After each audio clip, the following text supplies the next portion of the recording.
Trump version లో kick cinema చూపిస్తున్నారు ఈ కొత్త ప్రెసిడెంట్.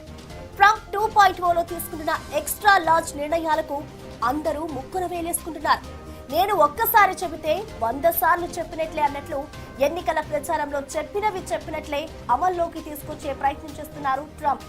ట్రంప్ తీసుకుంటున్న నిర్ణయాలు ఇప్పుడు అమెరికాలోనే కాకుండా అంతర్జాతీయంగా చర్చకు దారితీస్తున్నాయి. ట్రంప్ రూటే సపరేటు అనిపించేట్లు ఉన్న ఈ కీలక నిర్ణయాలేంటి? వీటితో అమెరికాలోనే కాక ప్రపంచ వ్యాప్తంగా ఎలాంటి ప్రభావం ఉండబోతోంది?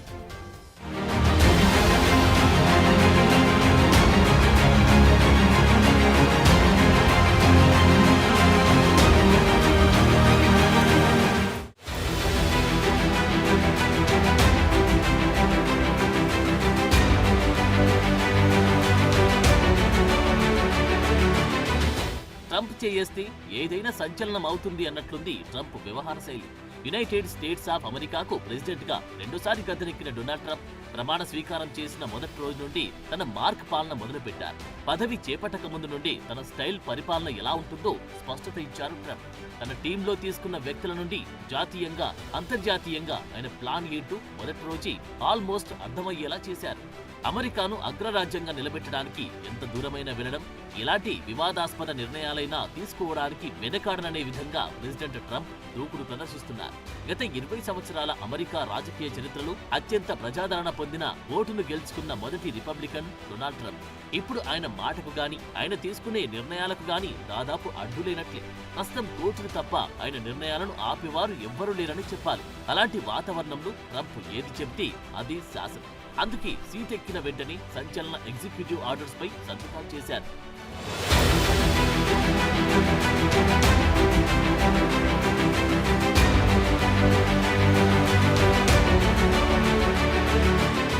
జనవరి 20, 2025న అధ్యక్షుడిగా తన మొదటి ప్రసంగానికి ముందే Donald Trump Canada, Greenland, Panama కాల్వ గురించి చేసిన ప్రకటనతో హెడ్లైన్స్ లో నిలిచారు.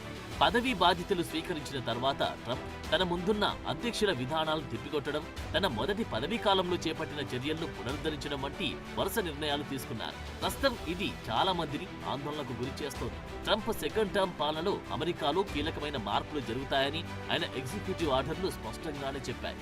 రిపబ్లికన్ నియంత్రణలో ఉన్న కాంగ్రెస్ మద్దతుతో వలసలు, ఆర్థిక వ్యవస్థ, ఇంధన విధానం, విదేశాంగ వ్యవహారాల్లో ట్రంప్ మార్క్ కనిపిస్తోంది.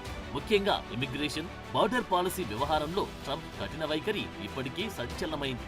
తల్లిదండ్రుల స్థితితో సంబంధం లేకుండా అమెరికాలో పుట్టిన పిల్లలకు పౌరసత్వాన్ని కల్పించి దశాబ్ద కాలం నాటి చట్టాన్ని ఒకే ఒక్క నిర్ణయంతో రద్దు చేయడంపై అమెరికాలో వ్యతిరేకత వ్యక్తమవుతుంది.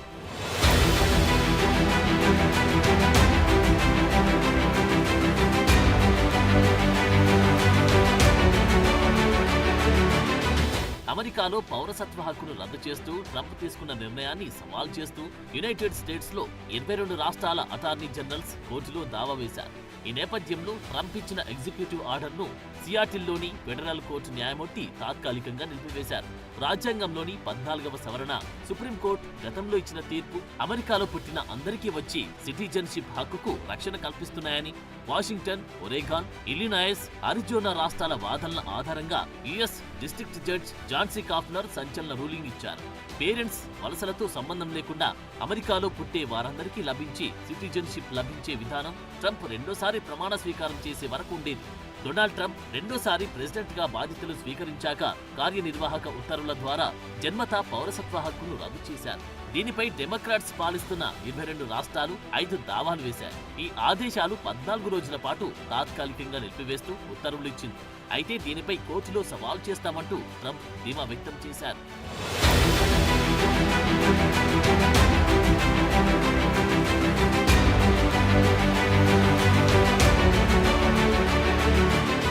ఇకపోతే క్యాపిటల్ అల్లర్లకు సంబంధించి వందల మంది నేరస్తులకు స్వేచ్ఛ లభించే విధంగా ప్రెసిడెంట్ ట్రంప్ నిర్ణయం తీసుకున్నారు. గత ఎన్నికల్లో ట్రంప్ ఓటమి తర్వాత కొత్త ప్రభుత్వానికి వ్యతిరేకంగా జనవరి 6, 2021 క్యాపిటల్ భవనం దగ్గర అల్లర్లు జరిగాయి. అయితే ఇవి ట్రంప్ ఆదేశాలతోనే జరిగినట్లు వాదనలు ఉన్నాయి. దీనికి సంబంధించి వందల మందిని బైడెన్ ప్రభుత్వం అరెస్టు చేసి జైలుకు పంపింది. కాగా దీనితో సంబంధమున్న 1500 మందికి పైగా నిందితులను క్షమించి శిక్షలను తగ్గించారు. అయితే ఇప్పుడు ట్రంప్ రెండోసారి పదవి చేపట్టిన తర్వాత క్యాపిటల్ అల్లర్లకు సంబంధించి పెండింగ్ లో ఉన్న కేసులను కొట్టివేయాలని న్యాయశాఖను ఆదేశించారు. తన నిర్ణయాన్ని సమర్థించుకున్న ట్రంప్ వాళ్ళంతా సంవత్సరాలు జైలు శిక్ష అనుభవించారని, హంతకులు కూడా ఈ దేశంలో జైలుకు వెళ్లరు, వీళ్లకెందుకు శిక్ష అంటూ వ్యాఖ్యానించారు. ట్రంప్ ఆదేశాల మేరకు 211 మందిని ఫెడరల్ సౌకర్యాల నుంచి విడుదల చేసినట్లు ఫెడరల్ బ్యూరో ఆఫ్ ప్రిజన్స్ తెలిపింది. ఇందులో 18 సంవత్సరాలు జైలు శిక్ష అనుభవిస్తున్న రైట్ ఓత్ కీపర్స్ గ్రూప్ మాజీ నాయకుడు స్టీవర్ట్ రోడ్స్ కూడా ఉన్నారు. అయితే ట్రంప్ నిర్ణయాన్ని మెజారిటీ అమెరికన్లు అంగీకరించలేదని Reuters, Ipsos pole నివేదించాయి.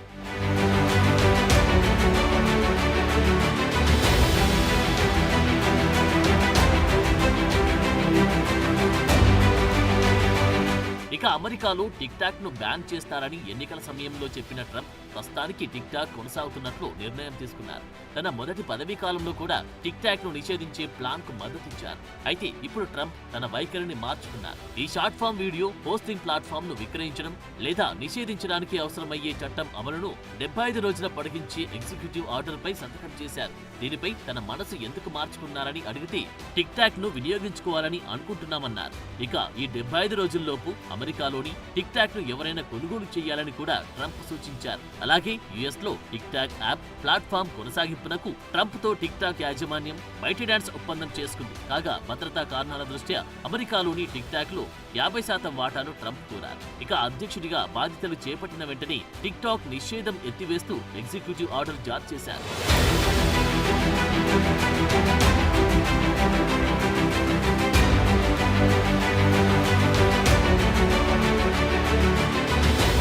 Donald Trump పదవీ బాధ్యతలు స్వీకరించిన తర్వాత ఇంధన ధరలు తగ్గించే లక్ష్యంతో ఒక మెమోరాండం మల్టీ ఆర్డర్లపై సంతకం చేశారు. సంబంధిత చట్టానికి అనుగుణంగా అమెరికన్ ప్రజలకు అత్యవసర ధరల్లో ఉపశమనాన్ని అందించడానికి, అమెరికన్ కార్మికుల శ్రేయస్సును పెంచడానికి అన్ని కార్యనిర్వాహక విభాగాలు, ఏజెన్సీల ఉన్నతాధికారులకు ఆదేశాలు పంపారు. అయితే నిత్యావసర వస్తువుల ధరలు తగ్గించడంపై ట్రంప్ గతంలో చాలా కష్టమని పేర్కొన్నారు. దీనికి విరుద్ధంగా ఇప్పుడు ధరలు తగ్గించే చర్యలు తీసుకోవాల్సిందిగా ఆర్డర్ పాస్ చేశారు. ఇక ట్రంప్ తన మొదటి రోజు పాలనలో సుంకాలను నిలిపివేశారు. తన ఎగ్జిక్యూటివ్ చర్యలు ఇంధన ధరలను తగ్గించగలవని, ద్రవ్యోల్బణాన్ని అదుపు చేయగలవని సవాల్ చేశారు. అయితే ట్రంప్ చేసిన వాగ్దానం అమెరికా ఆర్థిక వ్యవస్థను మార్చడానికి ఎంతవరకు సరిపోతాయి అనేది అస్పష్టంగానే ఉంది.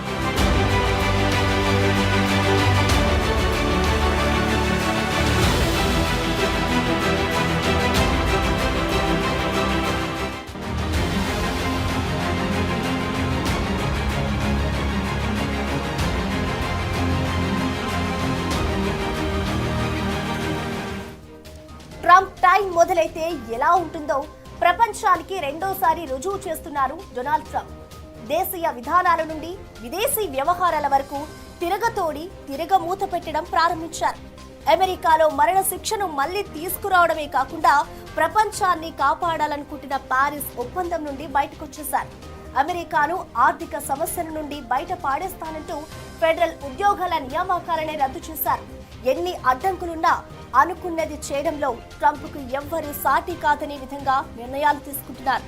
అదే ఇప్పుడు చాలా మందికి ఆందోళన పెంచుతోంది.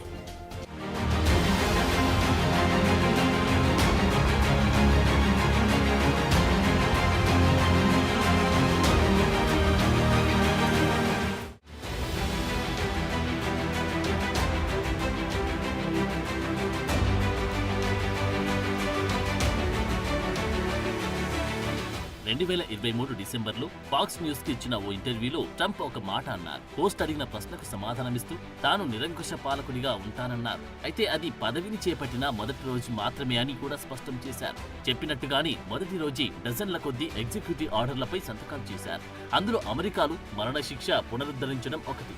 అత్యంత క్రూరమైన నేరస్తులకు మరణశిక్ష అమలు చేయడంలో తప్పు లేదని, తాను బాధ్యతలు చేపట్టాక అలాంటి వారిని క్షమించే ప్రసక్తే లేదని ట్రంప్ ముందే క్లారిటీ ఇచ్చారు. దానికి తగ్గట్టుగాని అత్యంత దారుణమైన నేరాలకు పాల్పడే వారిని నిరోధించడం, శిక్షించడంలో భాగంగా మరణశిక్షను ఒక ముఖ్యమైన సాధనంగా పేర్కొంటూ మరణశిక్షను పునరుద్ధరించే ఎగ్జిక్యూటివ్ ఆర్డర్పై సంతకం చేశారు. తీవ్రమైన అన్ని నేరాలకు మరణశిక్షను కొనసాగించాలని అమెరికా అటార్నీ జనరల్ను ఆదేశించారు. ముఖ్యంగా అక్రమ వలసదారులు చేసిన అన్ని మరణశిక్ష నేరాలకు ఖచ్చితంగా మరణశిక్ష విధించాలని ఉత్తర్వులో ప్రత్యేకంగా పేర్కొన్నారు.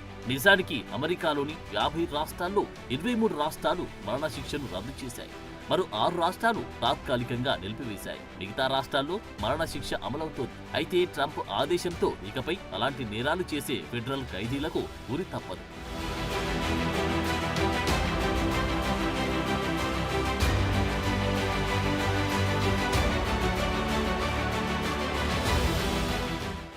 ఇక ట్రంప్ ఇచ్చిన ఇమిగ్రేషన్ ఆర్డర్లలో జన్మతా పౌరసత్వాన్ని రద్దు చేయడంతో పాటు సరిహద్దు భద్రత, వలస విధానాల్లో అనేక మార్పులు చర్చకు దారితీస్తున్నాయి. వీటిలో మెక్సికో సరిహద్దుల్లో అత్యవసర పరిస్థితిని ప్రకటించడం ప్రధానమైనది. ఇందులో భాగంగా అమెరికాకి శరణార్థుల ప్రవేశ కార్యక్రమాన్ని నిలిపివేయడం, క్రిమినల్ కార్టెళ్లను ఉగ్రవాదులుగా పేర్కొనడం కూడా ఉంది. ప్రస్తుతం అమెరికాలోకి అక్రమ వలసలను అడ్డుకునే చర్యల్లో భాగంగా మెక్సికో సరిహద్దులను మూసివేయడానికి సుమారు 10,000 మంది సైనికులను పంపుతున్నారు. మరోవైపు అమెరికా నుండి ట్రంప్ పంపివేస్తున్న వేల మంది మెక్సికన్ల కోసం మెక్సికో ఏర్పాట్లు చేస్తోంది. టెంట్లతో పాటు షెల్టర్లను నిర్మిస్తోంది. బస్సుల్లో స్వస్థలాలకు తరలించడంతో పాటు చేతి ఖర్చులకు డబ్బులు కూడా ఇవ్వనున్నట్టు తెలుస్తోంది. తన మొదటి పదవీ కాలంలోని చట్టవిరుద్ధమైన క్రాసింగ్లను అడ్డుకుంటామని పేర్కొంటూ సరిహద్దు అంతటా గోడను నిర్మించాలని ట్రంప్ భావించారు. దాని కోసం మిలిటరీ నిధుల్ని కూడా మళ్లించడానికి సిద్ధపడ్డారు. ట్రంప్ జీరో టాలరెన్స్ విధానం చట్టవిరుద్ధమైన ఇమిగ్రెంట్లను ప్రాసిక్యూట్ చేయడానికి తప్పనిసరి చేసింది. ఫలితంగా కుటుంబ విభజనలు జాతీయ ఆగ్రహానికి కారణమయ్యాయి. ఇక ఇప్పుడు కూడా ట్రంప్ కఠిన వైఖరి ఎలాంటి ప్రభావం చూపుతుందో అనే చర్చ నడుస్తోంది.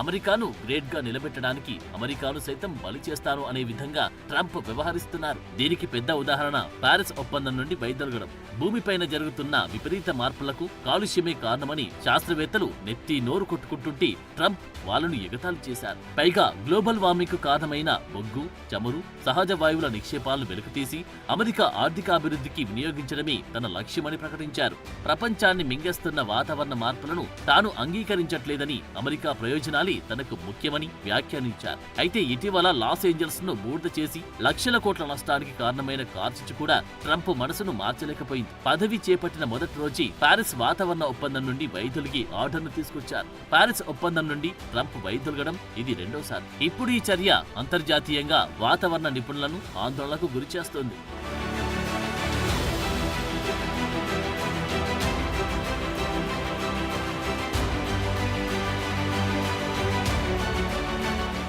ఇక ట్రంప్ నిర్ణయాల్లో మరో కీలకమైనది ప్రపంచ ఆరోగ్య సంస్థ నుండి అమెరికా వైదొలగాలని నిర్ణయం. ట్రంప్ మొదటి పదవీ కాలంలో కూడా WHO నుండి వైదొలిగారు. కాగా ఇది రెండవసారి. బైడెన్ అధికారంలోకి వచ్చిన తర్వాత WHOలో తిరిగి చేరగా తాజాగా ట్రంప్ దాన్ని క్యాన్సిల్ చేశారు. అంటే ఇకపై ప్రపంచంలో చిన్న చితక ముసలి ముతక ఏమైపోయినా ట్రంప్ కి పట్టింపే లేదు. కరోనా లాంటి వ్యాధులు ప్రపంచాన్ని అంతం చేసిన ట్రంప్ కేర్ చేయరు. అయితే మేం తిరిగి రావాలని ప్రపంచ ఆరోగ్య సంస్థ బలంగా కోరుకుంటుందని, భవిష్యత్తులో ఏం జరుగుతుందో చూద్దామంటూ ఓ సెటైర్ కూడా వేశారు ట్రంప్.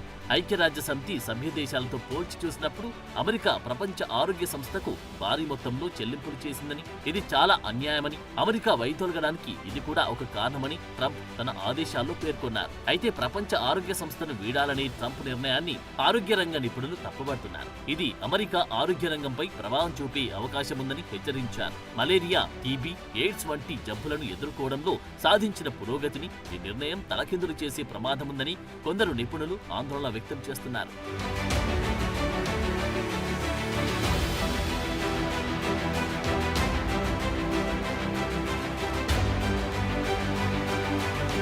గత ప్రభుత్వంలో జో బైడెన్ ఇచ్చిన 78 ఆదేశాలను రద్దు చేస్తూ ట్రంప్ కీలక ఎగ్జిక్యూటివ్ ఆర్డర్లపై సంతకాలు చేశారు. ఫెడరల్ డైవర్సిటీ, ఈక్విటీ, ఇన్క్లూజన్ సిబ్బంది అందరికీ లే ఆఫ్లు ఇచ్చేశారు. వాళ్ళందరినీ సెలవులో ఉంచడంతో పాటుగా కొత్త నియామకం లేకుండా ఆర్డర్ పాస్ చేశారు. దీంతో ట్రంప్ ఫెడరల్ సివిల్ ఉద్యోగుల నియామకాన్ని నిలిపివేశారు. ఇది అన్ని ఎగ్జిక్యూటివ్ డిపార్ట్మెంట్లకు వర్తిస్తోంది. అంటే ఒక నిర్దిష్ట సమయం వరకు ఖాళీ పోస్టులు భర్తీ చేయరు. కొత్త పోస్టులు సృష్టించారు. అయితే ఈ ఆర్డర్లు సాయుధ దళాల సైనిక సిబ్బందికి, ఇమిగ్రేషన్ అమలు, జాతీయ భద్రత, ప్రజా భద్రతకు సంబంధించిన పదవులకు మాత్రం వర్తించదు.